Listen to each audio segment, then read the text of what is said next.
આજે ત્રીજા દિવસની મુલાકાતની શરૂઆત સવારે મોર્નિંગ વોક કરી અને ટ્રેકિંગ માટે સૌ હોટલેથી જોગની ફોલ જવા માટે રવાના થયા. જોગની ફોલ જવા માટે અમે હોટલના બાજુમાંથી જ સીધો રસ્તો જે મનાલી વિલેજમાં થઈ ઓલ્ડ મનાલી થઈ અને જવા માટેનો રસ્તો શોધ્યો.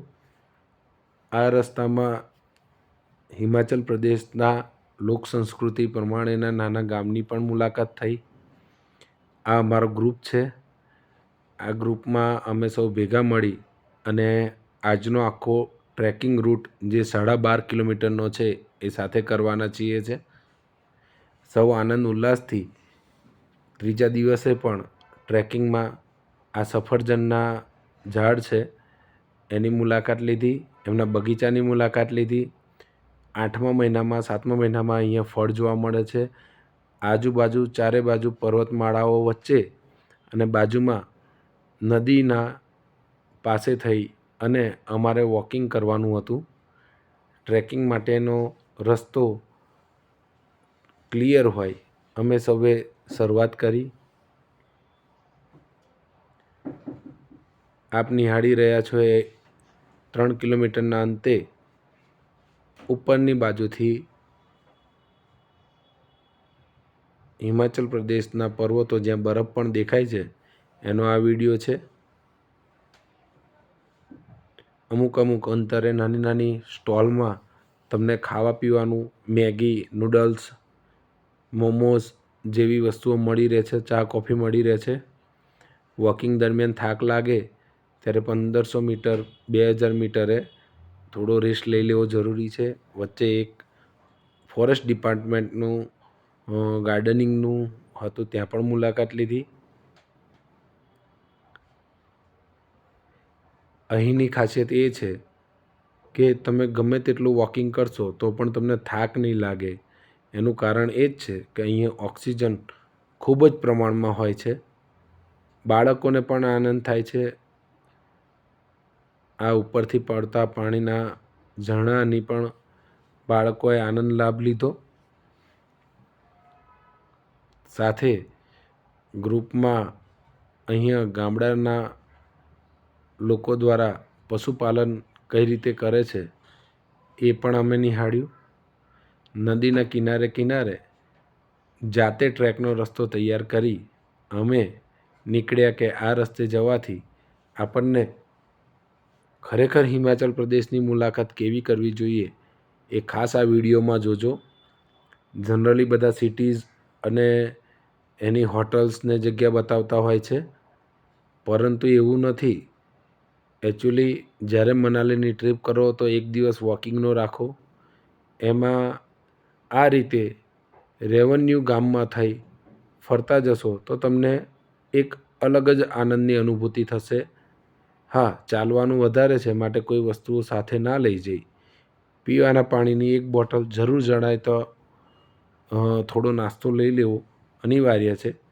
પરંતુ અમે સવારે મોર્નિંગમાં 7 વાગે નીકળ્યા હોવાથી આ બરફની ગિરિમાળાઓ જોતાં જોતાં થાકનો અનુભવ પણ અમને ના થયો અને અમે આગળ ચાલતા રહ્યા. આવા રસ્તે બાઇક રાઇડર્સ મુલાકાત લેતા હોય છે અને તે ખરેખર હિમાચલની ટ્રીપનો આનંદ માણતા હોય છે. આ નદીની અંદર થઈને અમે જોગની ફોલ્સવાળો રસ્તો પસંદ કર્યો છે. ઘરના બધા જ આનંદ લે છે. આપ નિહાળી રહ્યા છો કે બાઇકર્સ જે યુટ્યુબર્સ હોય છે અન્ય કઈ રીતે રાઇડિંગ કરે છે. ખાસ કરીને અહીંયા બુલેટ વધારે જોવા મળે છે. તેમનું રાઇડિંગની પદ્ધતિ પણ અલગ છે જેથી કરીને એમને બેક પેનનો પ્રોબ્લેમ ના રહે. આ રીતે રાઇડિંગ કરતા હોય છે.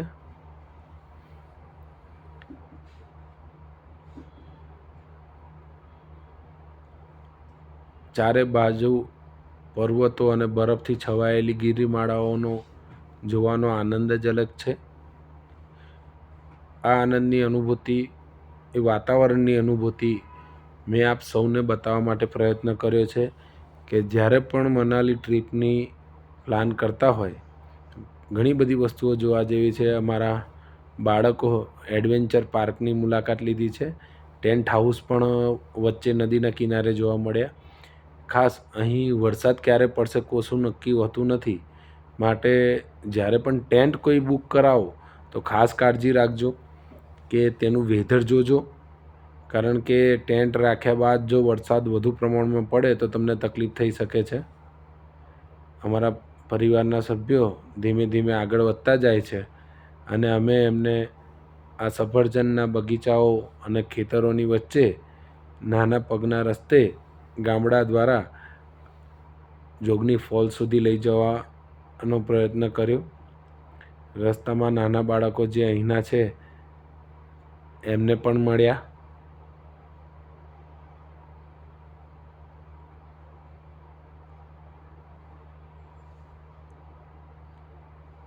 પાણીની જ્યાં જ્યાં નાના નાના વહેણ વહે છે ત્યાં ગામના લોકો દ્વારા નાના પુલ બનાવવામાં આવ્યા છે અને સિંગલ રસ્તો છે.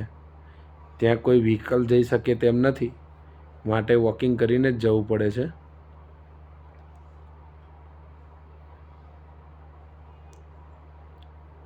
નોર્મલ મે જૂનના સમયમાં, એટલે 7-8 મેથી લઈ અને 6 જૂન સુધી અહીં મુલાકાત લો તો આ સમયગાળો મનાલી માટે ખૂબ જ સારો છે. પરંતુ પ્લાનિંગ અગાઉથી કરજો. અહીંયા આપણે જે વિચારી રહ્યા છીએ એવું કોઈ કોસ્ટલી છે નહીં, પરંતુ તમારો પરિચય હોવો, સ્થાનનો પરિચય હોવો જરૂરી છે. કારણ છે કે અહીંયા સૌથી મોંઘું ગણાય તો ટ્રાન્સપોર્ટેશન છે, અને તમે કયા લોકેશન પર રહો છો એ ખાસ જોજો. કારણ કે તમે મેક માય ટ્રીપથી લઈને કોઈ પણ જગ્યાનું લોકેશન ચેક કરવા જશો તો તમને એકચ્યુઅલી મનાલીમાં કોઈ કઈ જગ્યાએ છે એ ખ્યાલ નહીં આવે. માટે ખાસ તમે એવી જગ્યા પસંદ કરજો કે જેથી આ બધી કુદરતી જે વાતાવરણનો લાભ લેવા માટે આવ્યા છીએ એ લાભ આપણે લઈ શકીએ. આ અમારા પરિવારના લોકો નાના પુલ પર વોકિંગ કર્યા છે એ દરમિયાન અમે વિડીયો બનાવ્યો. આ તમામ પાણી એકદમ ક્લીન અને બરફનું હોય, એકદમ ચીલ્ડ છે. વાતાવરણ એકદમ ઠંડુ છે. જ્યારે ગુજરાતમાં 42-45 ડિગ્રી ટેમ્પરેચર હોય ત્યાં અહીંયા સ્વેટર પહેરીને ફરવું જરૂરી છે. સાંજે આ ટેમ્પરેચર 4 ડિગ્રી સુધી થઈ જાય છે. આ વચ્ચે ફોરેસ્ટનો જ રસ્તો આવેલો છે. નોર્મલ ગામના લોકો મનાલી સિટી કરતાં આ રસ્તાનો ઉપયોગ કરી અને બાળકો ભણવા પણ જતા હોય છે. અમારી ટીમમાં અલગ અલગ મિત્રો અમારી સાથે જોડાયા છે, અલગ અલગ ગામથી જોડાયેલા છે. પરંતુ અહીં આવ્યા બાદ એક મોટું ગ્રુપ બન્યું. ગ્રુપ એક સાથે નીકળે તો ઘણા બધા લાભ મેળવી શકાય છે. હવે અમે નદીનો મેઇન ભાગ પાસ કરીએ છીએ. ચારે બાજુ પર્વતોથી ઘેરાયેલ આ જગ્યા, સામેની તરફ તમે જોઈ શકો તો જોગની ફોલ્સ જવા માટેનો રસ્તો હાઈવેવાળો આવી જશે. પરંતુ આ વોકિંગનો જે 3 કિલોમીટરનો રસ્તો છે એ ખૂબ જ આહલાદક રહ્યો. ખાસ સ્પોર્ટ શૂઝ હોવા જરૂરી છે. ટ્રેકિંગના અનુભવ માટે ખાસ કપડાં પણ એ પ્રમાણે પહેરવા કે ના ઠંડી લાગે ના ગરમી લાગે. જનરલી ટ્રેકિંગ દરમિયાન ગરમીનો અહેસાસ થાય છે, પરંતુ ઉપર જાઓ ત્યારે ઠંડી લાગતી હોય છે, માટે 2 જોડી કપડાં જોડે રાખવા જરૂરી છે.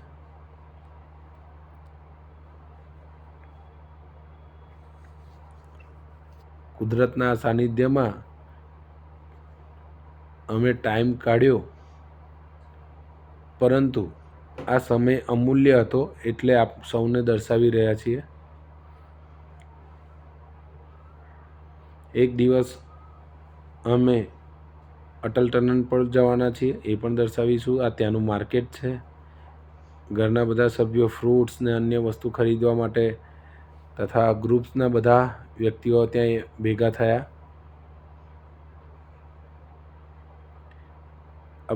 મેઇન હાઈવે પર અમે આવી ગયા ગામના રસ્તેથી. અહીંથી સ્નો પોઈન્ટ જવાય છે.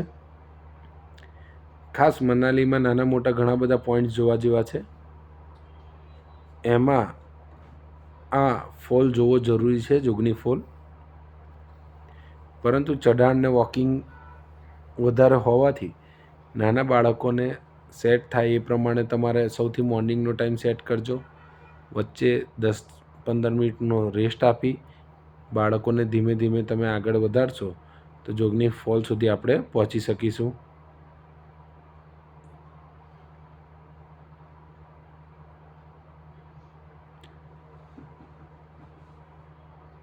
ફોલ્સનો પાણીના પ્રવાહ દર્શાવું છું.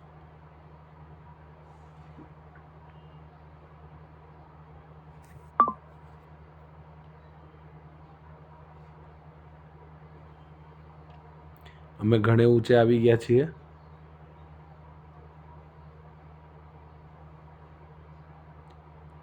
ટ્રેકિંગનો અનુભવ જ અલગ છે આખો.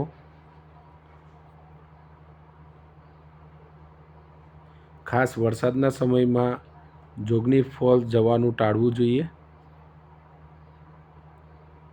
આ વચ્ચે વચ્ચે જે પોઈન્ટ આવે છે ત્યાં સૌ બેસી અને ચા પાણી કોલ્ડ ડ્રિંક્સ લઈ અને આગળ વધીએ છીએ.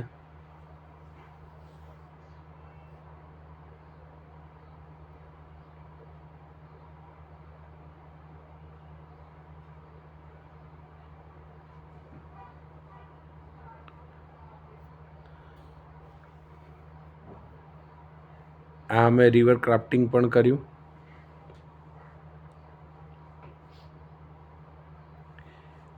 વચ્ચે બાળકોને આનંદ આવે એ માટે આ પણ કરવું. નોર્મલ એનો રેટ 150થી 200 રૂપિયા હોય છે. પરંતુ મોટા ગ્રુપને સાથે લઈને ચાલશો અથવા ત્યાં પણ આપણું ગુજરાતનું ગ્રુપ બને તો કોઈ પણ એડવેન્ચર એક્ટિવિટીઝ કરશો તો એમાં બાર્ગેનિંગ થઈ શકશે. અને કોઈ પણ એક યુનિટમાં જ બધી એક્ટિવિટીઝ કરવી તો આ 100 રૂપિયા સુધી તેઓ તૈયાર થાય છે. અને નીચેનું પાણી એટલું ઠંડુ હોય છે કે આપણે જાતે જ 1-2 વખત પગ અંદર પડે એટલે બહાર આવવાનું કહી દઈએ છે.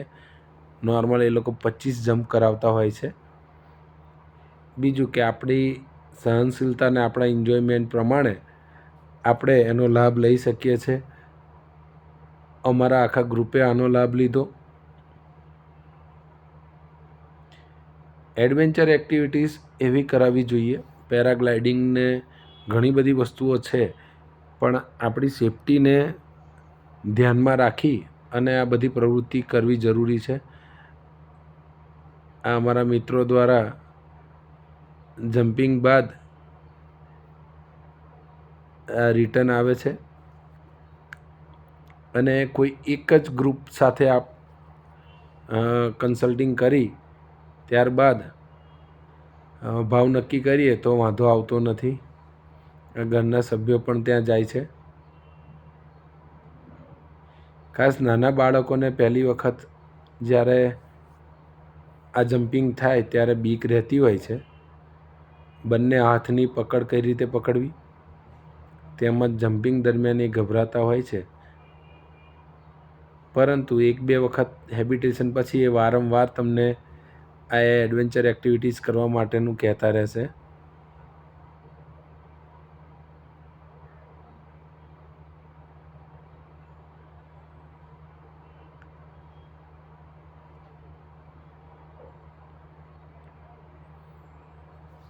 સેફટીની બાબતમાં કહીએ તો 3 પ્રકારના લોક એ લગાવેલા હોય છે જેથી કરીને તમે સીધા અંદર પાણીના પ્રવાહમાં ના પડો.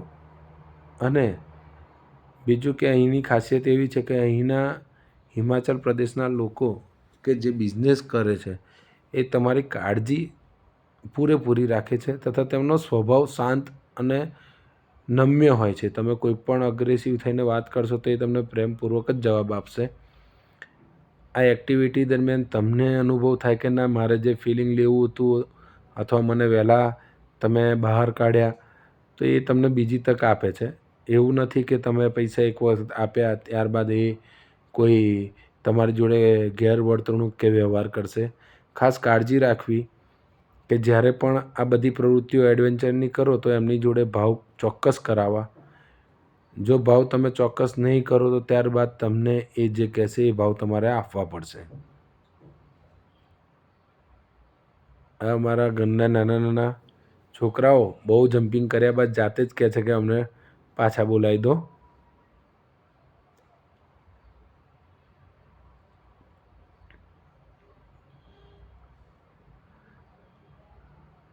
આ સમય બાળકો માટે ખૂબ જ આનંદનો રહે છે, એટલે બાળકોને આ એક્ટિવિટી તો જરૂરથી કરાવશો.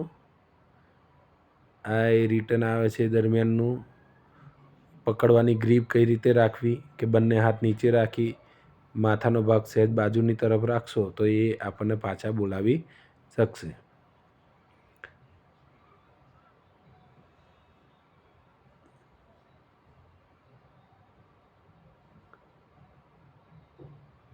સમય સમય પર જમ્પિંગ અલગ અલગ રીતે બાળકો કરતા હોય છે.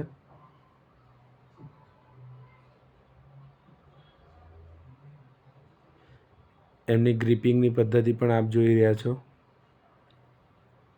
સેફટી માટે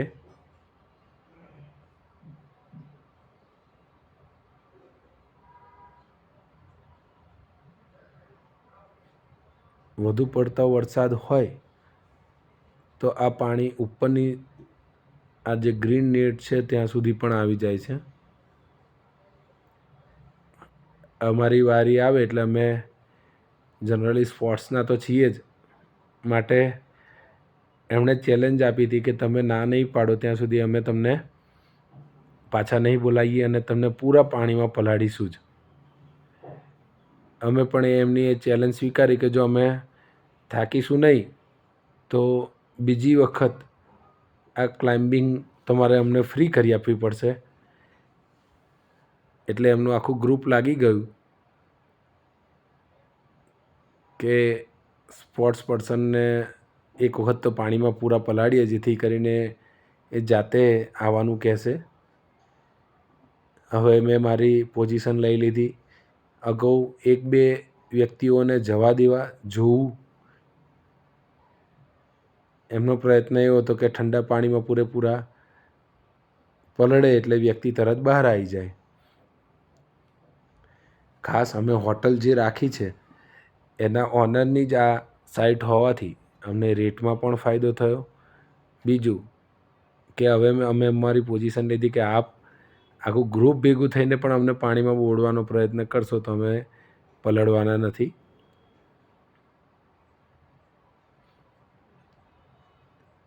જ્યારે ગ્રુપથી આ પોઝિશન ના સેટ થઈ એટલે એમણે ટ્રેકિંગના અનુભવી છે અને એક બીજો રસ્તો બતાવ્યો કે નીચેની દોરીને પગ નીચે દબાવવાથી આમનો આખો ભાગ પાણીની અંદર ડૂબાશે અને પાણી બરફનું હોય, તમે 1 થી 2 સેકન્ડમાં પૂરેપૂરા પલળ્યા બાદ રહી શકો તેમ નથી. ઘણા બધા પ્રયત્ન બાદ હજી અમે પાણીમાં ડૂબ્યા નથી, એટલે બીજો ટ્રેકનો અનુભવ કરવા એમણે થોડી બ્રેક મારી. એ દરમિયાન મેં પણ મારી પોઝિશન વિચારી લીધી કે હવે આખું ગ્રુપ કહે છે કે ફ્રી આપવું છે એમને તો પછી આપણે એમને ડૂબાડીશું જ. એટલે મેં જે ગોરિલા પદ્ધતિ છે કે જેનાથી ટ્રેકિંગ કરી શકાય છે એ રીતે મારા બંને પગ ઉપર લઈ લીધા. હવે એમને ગમે તેટલા પ્રયત્નો કરવા હોય તો કરી શકે છે, પરંતુ હું નીચે નમવાનો નથી. આખરે એમણે પણ થાકી અને અમને કીધું કે તમને હવેનું નેક્સ્ટ ટાઈમ ફ્રી આપીએ છીએ, પણ આ બધી પદ્ધતિ બીજાને સમજાવશો નહીં. મેં પણ સામેની બાજુ જવાનો પ્રયત્ન કર્યો કે આ રીતે જ્યારે પણ અનુભવ લીધો હોય, બાળકોને આપ્યો હોય ટ્રેકિંગ માટેનો અનુભવ, તો આ રીતે જવું જોઈએ.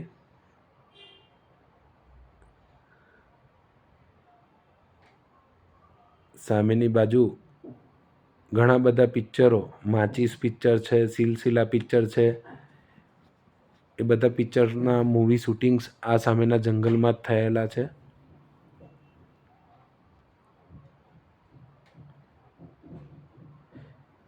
હવે ટીમ પાછી બોલાવી અને અભિનંદન પાઠવે છે કે આપ અમારા કરતાં મજબૂત છો, આપનો અનુભવ છે. અગાઉના દિવસે મોર્નિંગમાં અમને તથા પરિવારના બધાને આ જમ્પિંગ ફ્રી આપ્યું એમણે.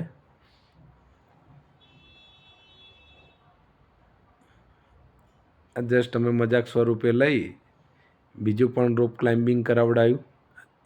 આ સીધું જંગલના અંદરના ભાગમાં બાળકો જાય છે. નોર્મલી 300થી 350 રૂપિયા એમનો ભાવ હોય છે. આ ટોટલ જગ્યા લીઝ પર રાખેલી હોય છે, પરંતુ તમે ભાવ કરાવો તો 200થી 150 સુધીનો રેટ થઈ શકે છે. આ ત્યાં ગયા બાદ એના એ જ ફોરેસ્ટમાંથી બાળકો પાછા આવે છે. આ જવા આવવા સુધીનો ભાવ છે.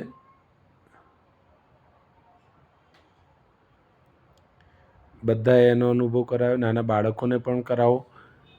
હા, એટલી સમજ આપવી કે ઉપરના રોપને આ ચાલુ દરમિયાન રોકવું કે પકડવું નહીં, કારણ કે એ રોપને જો ચાલુ દરમિયાન પકડવામાં આવે તો આંગળી પણ કપાઈ શકે છે, એટલે થોડું ડેન્જરસ છે, પરંતુ એની સૂચન એ પહેલાં જ કરી આપે છે.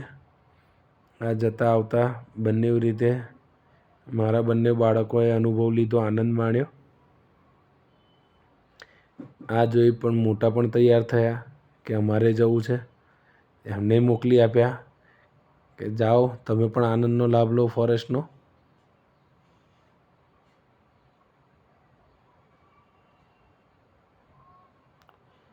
નીચે બરફનું ઠંડુ પાણી છે.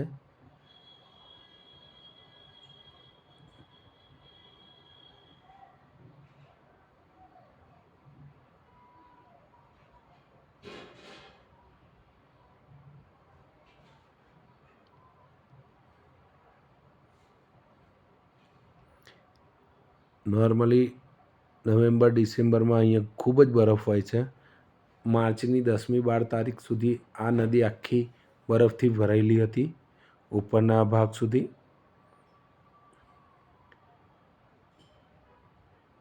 અમારા મિત્ર રિટર્ન આવતા. ખાસ અહીંના લોકો આપની કાળજી ખૂબ જ રાખે છે કે જેથી આપને કોઈ પણ પ્રકારનું નુકસાન ના થઈ શકે.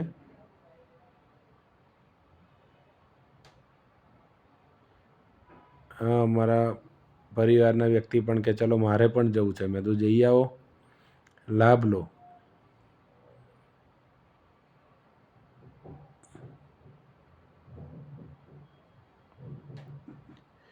મનાલીમાં એકચ્યુઅલી મોલ રોડ અથવા તો અન્ય હોટલને બહારની જગ્યાઓ બધા જોઈને આવી જાય છે. ખરેખર એવું નથી.